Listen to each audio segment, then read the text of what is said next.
I don't suppose you have a bottle of Kilkerran 12-year-old from Glengyle. It is rather old. It's by Glengyle distillery.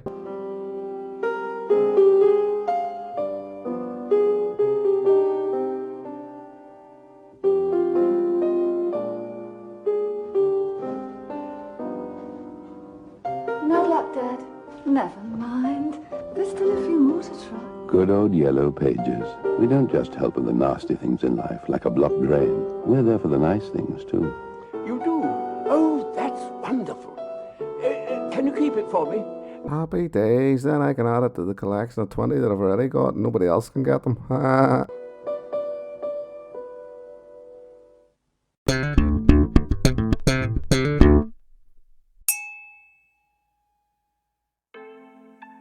Hello and welcome to another whiskey review with me, the Whiskey Novice.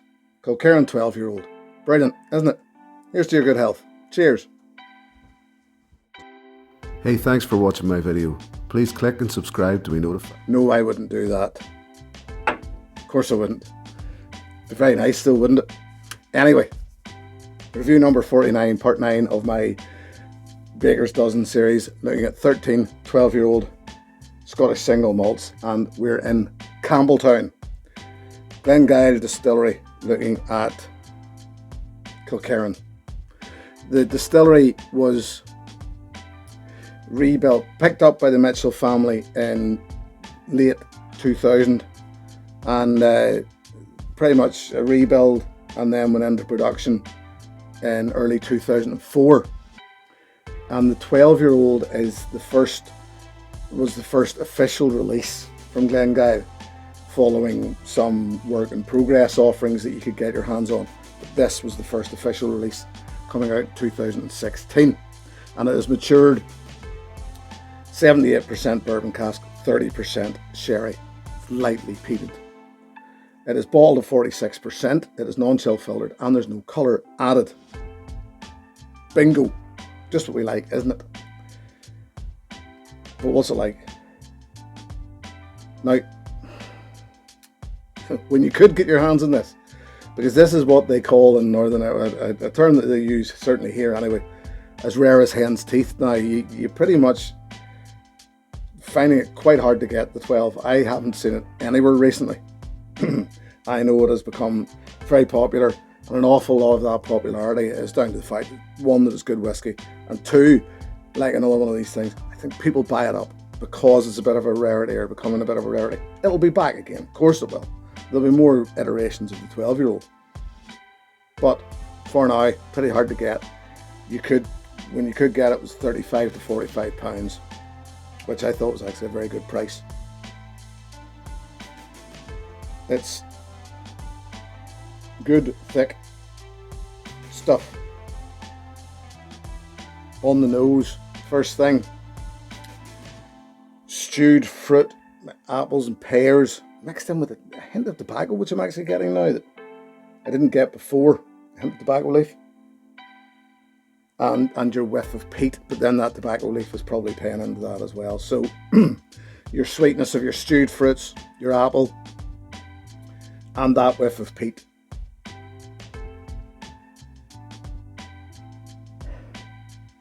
There's also cereal and crystallized ginger, I would say.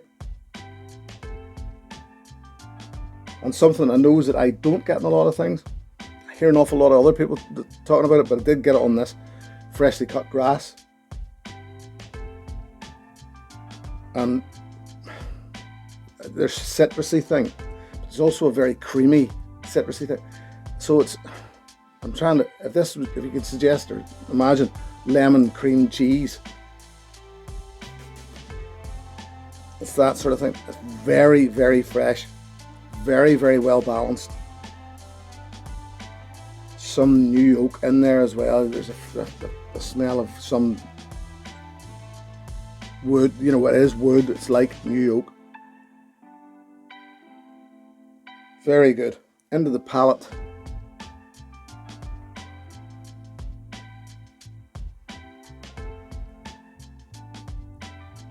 This comes with quite a wallop for 46%. But it's not really a say it's a wallop at 46%, but it's not really an alcohol wallop. It's just, there's just so much flavour going on here. I think that's what it is. You could almost throw them back by how much what's going on. You know, there's an awful lot going on in the nose, but there's even more going on in the palate, which is a bit of a flip-flop, because I generally find that you'll find an awful lot going on in the nose of whiskey, and then the palate fall a little flat and it not work in the palate. This, to me, especially off that initial mouthful, is all flavour. It's all, the peat really is there. Say it's lightly peated. You know, it's not a peat monster by any means, but all I can taste now is bonfire, considering how much freshness there was in it at the start.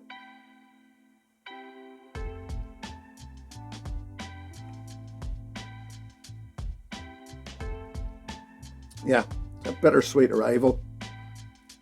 Then the peat. The fruit's all dancing around in there.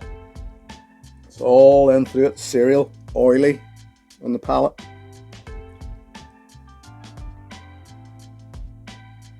Yep, fresh and citrusy. There's a hint of brine there as well.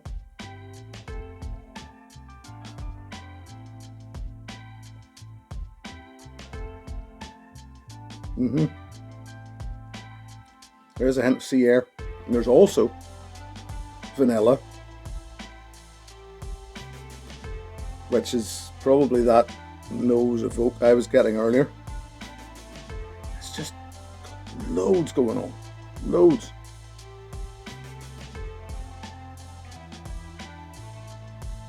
Finish. Long, peppery, slightly prickly, oily, but pleasant. All of those things. I've had other whiskies that I could say the same thing about, and I find them unpleasant. I'm not going to name any names, but I've certainly had other whiskies where I consider them oily, prickly, peppery, and I just can't wait to wash them away because I just find them unpleasant. This is very pleasant. This is a lovely, long, smoky, peppery finish. Gets a little dry after time, but only a little. I'm going to add some water because it's being quite oily. It can take it, and it does like to open up a bit.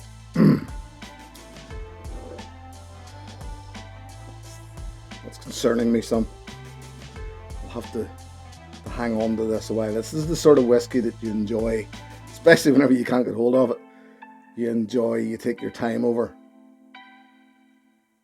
Let it sit there for a while. Let the air get at it. And it'll just get better and better. Ooh. Oh yeah.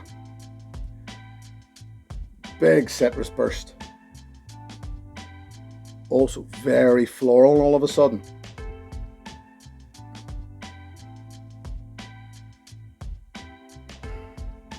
I'd say it's slightly less sweet, but it's less sweet in the way that when I say it's citrus, it's lemon juice. Really, really big citrus hit like that, but less sweet as in slightly more bitter. Yet again, not unpleasant.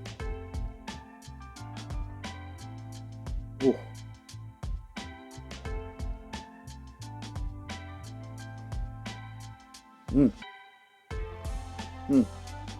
Yeah.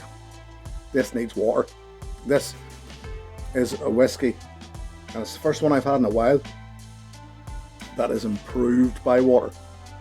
It was damn good in the first place. The water has just improved it. It's flattened it out. It's taken a few of those corners off it. It's brought balance to it. It's turned that pepperiness down.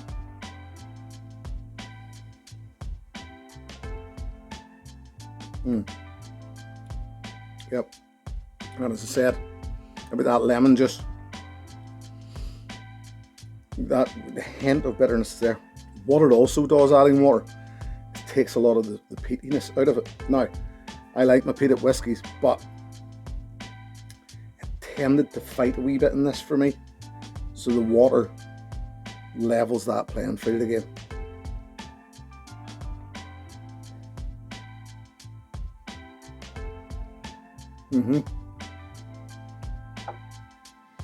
Finish still very long. Comes ever so slightly better with the addition of water, but yet again, it's like the lemon juice thing. It's not really even really a bitterness. All it's doing is taking the sweetness out, and it's calming that peat down, which ain't no bad thing here. It's not that it's taking the peat out of it. All it's doing is calming it down, because it is a bit racy at the start. I'm going to compare it, and this isn't much of a comparison really. I'm say I'm cheating here, but I'm sort of even staying within the family. Any excuse to drink this really. Springbank 10-year-old, Mitchell family, yet again, and just to level the playing field properly, I'm even going to add a little water to this. The reason why I went with the Springbank 10 is you can get it mostly, it's still available. This is just, as I say, it's got so rare now. For now, it'll be back. So my thinking is, haven't had this as a comparison. Don't think I've ever had the two of them together before. But they're also, as I said, two Campbeltown whiskies, two Mitchell family whiskies. They're pretty much made fairly similar. This, of course, you're into your 2.5 distillation. And if you want to know what 2.5 distillation is, I'll throw you a link up here to one of my earlier videos. Yeah, there's more peat in the Kilkerran. But that Springbank feel is there, because remember, Springbank came first, Kilkerran afterward. They're probably working on much the same build. You're looking at a lot of very similar maturation at 70% bourbon, 30% sherry. Chocolatey, comes a little chocolatey, yep. Orangey.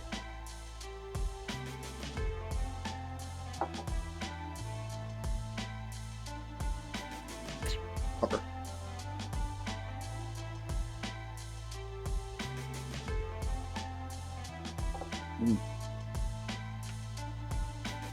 Oh yeah. Give me a moment. Yeah, I love this. Look, just all I'm going to say is, if you're that desperate to get this, you can't get this, and you don't have any of this, buy this. It's a no-brainer for me. Don't buy the Springbank 12 thinking you're going to get Kilkerran 12, because remember, the Springbank 12 is bottled at cask strength, and it's hard to get as well. So it's a drink all its own. It's a beast all its own.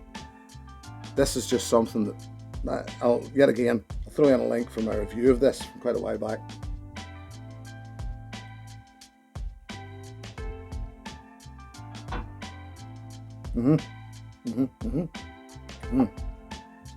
Turned into whiskey Jason there. Oh yeah. This here is just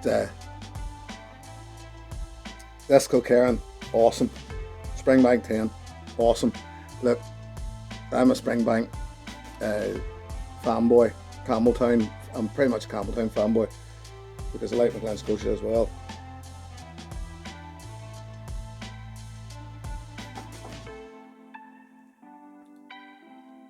If you can get your hands on this, please do.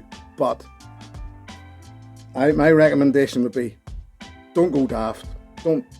Don't buy on the secondary market for a ridiculous price. It's 3 times what was paid for originally on this. That's just my advice. I know everybody's different. Kilkerran 12 is pretty much Kilkerran entry level. It's their core range. It'll be back, and it'll be back in abundance again. Wait and buy it at the price that it's released at is my recommendation. But I would highly, highly recommend it. Can't really say an awful lot more about it than that. So, thank you once again for joining me. Sorry, I went off on a bit there. Just, I get a little excited whenever Campbeltown comes around. I'll be back again. Thank you very much for joining me. Thank you very much to my patrons. Details are in the description below. Until I see you the next time, my friends, here's to your good health. Cheers. Hey, thanks for watching my video. Please click and subscribe to be notified of further content.